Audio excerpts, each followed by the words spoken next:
नमस्कार दोस्तों, आप सभी का इंस्पो हब में स्वागत है। नमस्कार दोस्तों। एक समय की बात है, भगवान बुद्ध अपने शिष्यों को उपदेश दे रहे थे। तब उनके किसी शिष्य ने उनसे यह 3 सवाल किए। पहला, कौन किसके भाग्य का खाता है? दूसरा, संसार का सबसे बड़ा बलवान कौन है? तीसरा, जो अपनी बात से मुकर जाता है उसका अंत में क्या अंजाम होता है? गौतम बुद्ध कहते हैं, तुम्हारे यह तीनों ही प्रश्न बहुत ही महत्वपूर्ण है, क्योंकि इन तीनों प्रश्नों के उत्तर हर मनुष्य को जानना जरूरी होता है। इसलिए मैं तुमको यह कहानी सुनाता हूं। उस कहानी में तुमको तुम्हारे इन तीनों प्रश्नों के जवाब मिल जाएंगे। कृपया तुम कहानी को ध्यान लगाकर सुनना। एक जंगल में एक विशाल बरगद का पेड़ था। उस पेड़ पर एक बाज पक्षी रहता था। उस बरगद से थोड़ी ही दूर पर एक बिल था। उस बिल में एक सर्प रहता था। फिर एक दिन जैसे ही सर्प दिल से बाहर निकलने लगा तो उस सर्प को वह बाज पक्षी देख रहा था। जब वह सर्प बिल से बाहर निकालने लगा तो उसी समय बाज सर्प पर झपटा, परंतु सर्प अपने बिल से अधिक बाहर नहीं निकला था, इसलिए वह वापस बिल में चला गया। फिर थोड़ी देर बाद सर्प ने अपना मुंह बिल से बाहर निकाला और देखने लगा कि बाज पक्षी यहीं पर है या कहीं पर चला गया। फिर वह बाज पक्षी दोबारा उस सर्प पर झपटा, परंतु वह फिर से वापस अपने बिल के अंदर छुप गया। जैसे ही सर्प अपने बिल से बाहर निकलने का प्रयास करता तो बाज उस पर हमला करता और उसे उठाकर ले जाने की कोशिश करता। बाज मन में सोच रहा था कि जब भी तू बाहर निकलेगा तो मैं तुझे अपना भोजन बना लूंगा, और सर्प उस बाज के डर से बिल में छुपा रहता है। जब सर्प को उस बिल में रहते हुए काफी समय हो जाता है तो सर्प मन में विचार करने लगता है कि यदि राजा विक्रम कहीं से आ जाए तो वह दूसरों के कष्टों का हरण करते हैं, और राजा विक्रम ही ऐसे हैं जो मुझे इस बात से बचा सकते हैं। तो राजा विक्रम को याद करता हुआ सर्प उस बिल में छुपा रहता है, और जो भी उस मार्ग से निकल कर जाता तो उसे सर्प कहता कि भाई कोई मेरी बात राजा विक्रम तक पहुंचा दो, या मुझे राजा विक्रम से मिला दो तो मैं उसका जीवन भर एहसानमंद रहूंगा। फिर एक दिन राजा विक्रम, जो दूसरों के दुखों को दूर करते थे, वह जंगल में जा रहे थे और उसी मार्ग से निकल कर जा रहे थे। तभी सर्प को पता चला कि रास्ते से कोई जा रहा हो, तो वह सर्प बिल के अंदर से ही कहने लगा, भाई कोई मुझे राजा विक्रम से मिला दे तो मैं उसका जीवन भर एहसानमंद रहूंगा। यह बात जब राजा विक्रम ने सुनी तो राजा विक्रम कहने लगा, क्यों भाई, आपको राजा विक्रम से क्या काम है? तो सर्प कहने लगा, देखो भाई, राजा विक्रम दूसरों के दुखों का हरण करते हैं और मैं बहुत दिनों से इसी बिल में पड़ा हुआ हूं। मैं बहुत दुखी हूं। यदि मैं इस बिल से बाहर निकलता हूं तो इस वृक्ष पर एक बाज पक्षी का निवास है। वह बाज मुझ पर उसी समय हमला करता है, इसलिए मैं इस बिल से बाहर नहीं निकलता हूं और ना ही मुझे कुछ खाने को मिलता है। मैं ऐसे ही इस बिल में पड़ा हुआ हूं, ऐसे ही अपना जीवन व्यतीत कर रहा हूं। राजा विक्रम कहने लगे कि हे सर्पराज, मैं ही राजा विक्रम हूं, बताओ तुम्हारे कष्ट का निवारण कैसे करूं?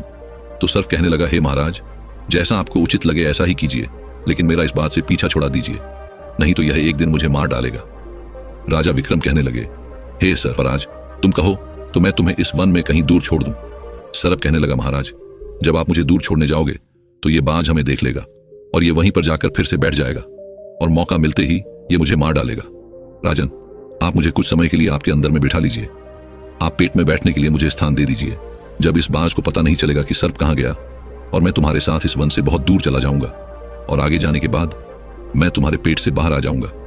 राजा विक्रम कहने लगे, ठीक है सर्पराज, आप मेरे पेट में प्रवेश कर जाइए। राजा विक्रम अपना मुंह खोल देते हैं और वह सर्प राजा विक्रम के पेट में प्रवेश कर जाता है और राजा विक्रम के पेट में जाकर के बैठ जाता है।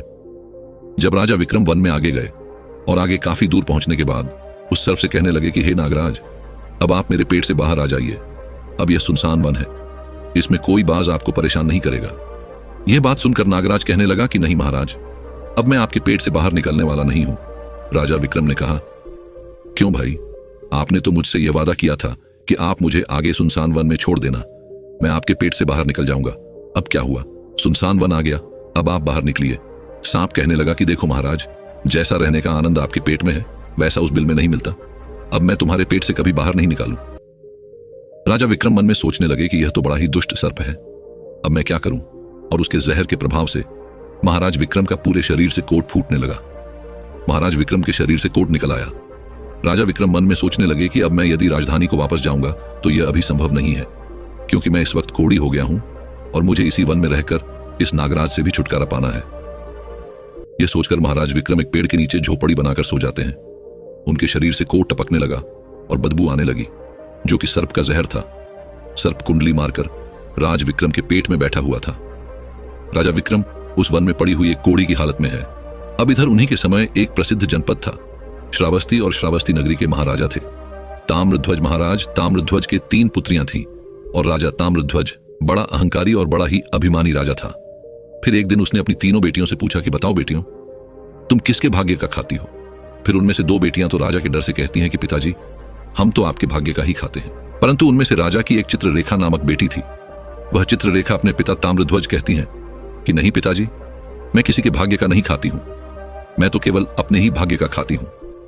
उस बेटी की बात सुनकर राजा को बहुत क्रोध आया और राजा ने उसी समय नाई और ब्राह्मण को बुलाया और नाई और ब्राह्मण से कहने लगा, किरी, इन दोनों बेटियों का रिश्ता तो आप किसी राजा के यहां करके आइए, और जो यह बड़ी वाली बेटी है, इसका रिश्ता किसी कूड़ी कलंक की या जिसके हाथ पैर नहीं हो उसके साथ करके आइए। फिर राजा का आदेश मिलते ही नाई और ब्राह्मण उन तीनों बहनों का रिश्ता करने के लिए चल देते हैं। उन्होंने राजा की दोनों छोटी बेटियों का रिश्ता तो राजवंशों में कर दिया, परंतु तीसरी बेटी के लिए वर ढूंढते ढूंढते हुए उसी वंश से निकाल कर जा रहे थे जिस वन में राजा विक्रम अपनी झोपड़ी में कोड़ी के रूप में पड़े हुए थे। उनके शरीर से कोड़ बह रहा था। तो राजा विक्रम को देखकर नाई और ब्राह्मण आपस में कहने लगे कि इससे अच्छा तो कोई व्यक्ति हमें नहीं मिलेगा, इसलिए इसके साथ ही राजा की लड़की का संबंध करके चलते हैं। फिर राजा विक्रम के साथ नाई और ब्राह्मण ने राजा ताम्रध्वज की लड़की चित्ररेखा का विवाह तय कर दिया, और राजा ने भी बहुत जल्दी ही चित्रलेखा को उस वन में ले जाकर कि वहीं उस खड़ी राजा विक्रम के साथ उसका विवाह संपन्न कर दिया।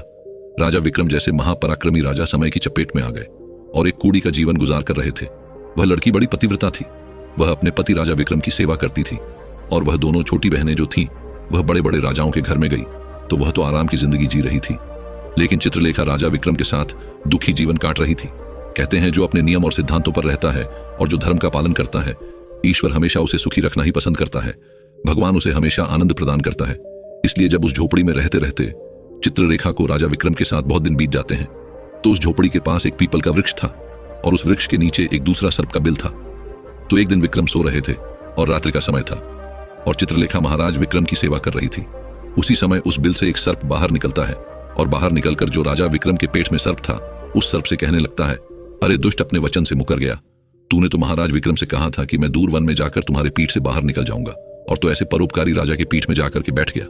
तुम्हारे जहर के कारण राजा के पूरे शरीर से कोढ़ निकाल आया। अरे तुझे शर्म नहीं आई कि तूने कितना गलत काम किया है? क्योंकि इतने समय में राजा विक्रम न जाने कितने ही जीवों का दुख दूर करते हुए सर्प आगे कहता है, यदि कोई सुन रहा हो तो मैं तेरे मरने का उपाय बताता हूँ। यदि कोई गंगा जल लाकर के इस राजा को पिला दे तो तेरे उसी समय 100 टुकड़े हो जाएंगे और मल के रास्ते से बाहर निकल जाएगा। अब राजा के पेट के अंदर बैठा हुआ जो सर्प था, वह दूसरे सर्प से कहने लगा कि तेरे जैसा भी मैंने कभी नहीं देखा। धन के खजाने पर कुंडली मारकर बैठा है। यदि यह धन मानव समुदाय के कल्याण के लिए लगाया जाता तो इससे न जाने कितने मानवों का भला होता। मैं भी तेरे मरने का उपाय बताता हूं। यदि कोई सुन रहा हो तो कोई पीपा तेल गर्म करके तेरे बिल में डाल दे तो उसी समय तो नष्ट हो जाएगा, और इस बिल वाले स्थान की खुदाई करेगा तो यहां पर अपार धन संपत्ति निकलेगी। उस बात को चित्रलेखा बड़े ध्यान से सुन रही थी। चित्रलेखा ने मन में विचार आया, यह राजा विक्रम है और इनके पेट में एक सर्प बैठा हुआ है, इस कारण महाराज के शरीर से कोढ़ निकाल रहा है। तो वह बेचारी चित्ररेखा एक आर्षि के आश्रम पर पहुंचती है और उन आर्षि से अनुरोध करती है कि महात्मा, मुझे 1 गिलास गंगा जल की आवश्यकता है। आर्षि ने कहा, बे, तुम कौन हो और गंगा जल का क्या करेगी?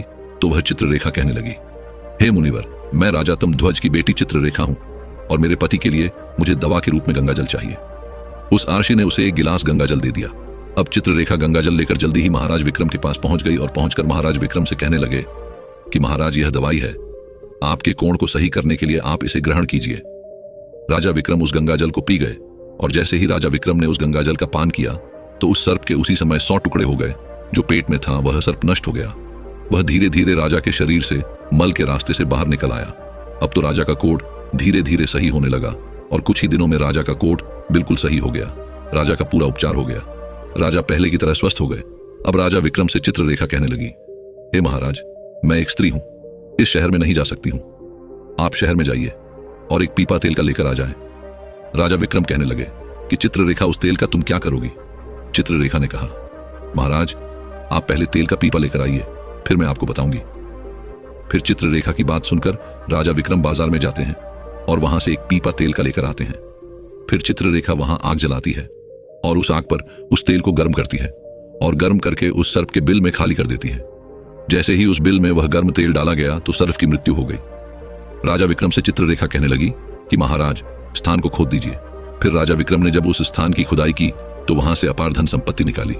चित्ररेखा कहने लगी, महाराज, देखिए, मैं जानती हूं कि आप जय नरेश राजा विक्रम हैं, परंतु मेरे पिता ने मेरा अपमान किया है और मुझे एक कोढ़ाई को दिया था, परंतु मैं मेरे भाग्य का खाती हूं, इसलिए इसी स्थान पर मेरे पिता का जो महल है उससे अच्छा महल बनना चाहिए।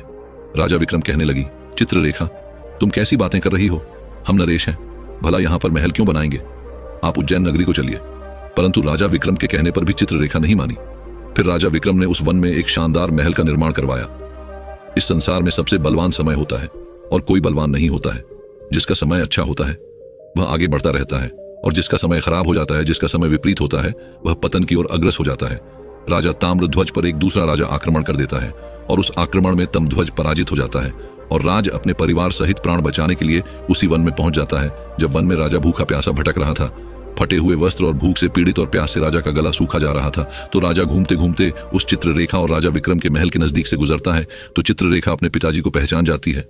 चित्ररेखा ने अपने एक सेवक को भेजा और सेवक भेजकर महाराज ताम्रध्वज, जो कि एक फटी हुई हाल में थे, उनके पास वस्त्र नहीं थे, उन्हें बुलवाया। ताम्रध्वज ने सोचा कि यह न जाने कौन है और हमें क्यों बुला रही है। जब राजा ताम्रध्वज उस लड़की के पास पहुंचे तो लड़की को पहचान लिया। चित्ररेखा ताम्रध्वज से कहने लगी कि पिताजी, मैं वही चित्ररेखा हूं और मैं आपसे यह कहती थी कि मैं मेरे भाग्य का खाती हूं। देखिए, मैं मेरे ही भाग्य का खाती हूं, आपके भाग्य का नहीं खाती हूं। आपने ने मुझे एक कूड़ी को दिया था, परंतु मेरे भाग्य में तो एक सम्राट लिखा था। देखिए पिताजी, मैं उज्जैन नरेश राजा विक्रम की पत्नी हूं। राजा ताम्रध्वज मन में विचार करता है और अपनी उस लड़की से अपने अपराध के लिए क्षमा मांगता है। इस संसार में सबसे बड़ा बलवान समय है और हर कोई व्यक्ति किसी दूसरे के भाग्य का नहीं खाता है। हर कोई यह सोचता है कि यह मेरे भाग्य का खा रहा है। नहीं, कोई किसी के भाग का नहीं खाता है। जो कोई खाता है वह अपने भाग्य का ही खाता है। हर दाने दाने पर खाने वाले का नाम होता है। आप यह ना सोचे कि हम किसी को खिला रहे हैं। आप किसी को खिलाने वाले कौन होते हैं? इस संसार को खिलाने वाला तो एक ही है और वह है भगवान शिव शंकर। जो अपनी बात से मुकर जाता है उसका अंत वही होता है जो राजा विक्रम के पेट में बैठे हुए उस सर्प का हुआ था। अंततः वह विनाश को प्राप्त होता है। हमेशा सत्य की ही जीत होती है और अधर्मी, अत्याचारी और पापियों का अंत होता है। इस तरीके से राजा विक्रम और उसकी पत्नी चित्ररेखा ने राजा ताम्रध्वज का बड़ा स्वागत किया। वह राजा विक्रम महाराज ताम्रध्वज को अपने साथ उज्जैन ले आए और बाद में राजा विक्रम ने अपनी सेना राजा तमरध्वज के साथ भेजी और जिस राजा ने तमरध्वज को पराजित किया था उससे अपना राज्य वापस पा लिया। जिसकी किस्मत अच्छी होती है, जिसके कर्म अच्छे होते हैं, उसे ईश्वर कहीं ना कहीं से देता है। हम और तुम तो अपने परिवार का पालन करने में भी हिचक जाते हैं, लेकिन इस संसार का पालन करने वाले को देखिए, वह पूरे संसार का हर जीव जंतुओं का ध्यान रखता है। वीडियो अगर पसंद आया हो तो वीडियो को लाइक और अपने दोस्तों के साथ शेयर करें। धन्यवाद और कमेंट करके बताएं वीडियो कैसी लगी। हमें आपके सपोर्ट की बहुत आवश्यकता है। धन्यवाद। उम्मीद करता हूँ आपको ये वीडियो पसंद आया। अगर ऐसी ही कहानियाँ आप भविष्य में सुनना चाहते हैं तो हमारे चैनल को सब्सक्राइब कीजिए और इस वीडियो को लाइक कीजिए। धन्यवाद।